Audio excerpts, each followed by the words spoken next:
Brilliance Audio presents the unabridged recording of A Big Little Life, a memoir of a joyful dog named Trixie, by Dean Koontz. Performed by Christopher Lane. To Gerda, who shared the wonder and the loss, who knows that the pain was so great because the joy before it was even greater, and who had the courage to do it all again. Bliss to you. Dogs live most of life in quiet heart. Humans live mostly next door in desperate heart. Now and then will do you good to live in our zip code. Trixie Koontz, bliss to you. 1.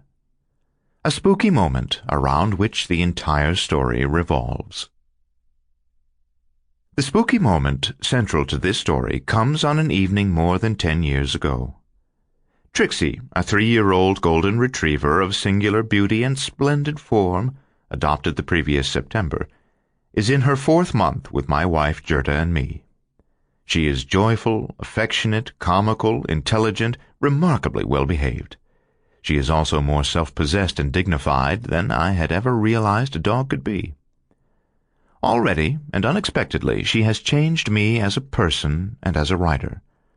I am only beginning to understand the nature of those changes and where they will lead me.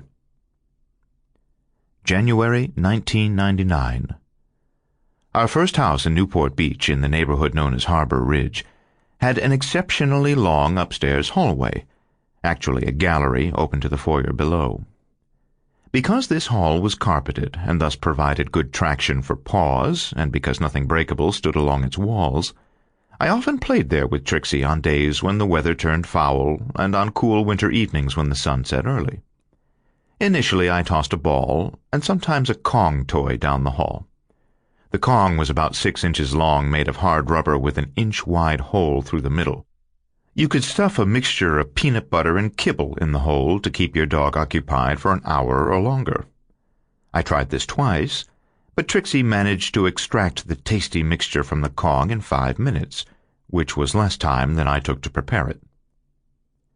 One evening, the rubber Kong bounced wildly and smashed into a small oil painting, splitting the canvas. The painting was very old, and it was one of Gerda's favorites. When she noticed the damage a few days later, I fessed up at once. The dog did it. Even standing on her hind feet, Gerda said, the dog isn't tall enough to do it. Sample complete. Ready to continue?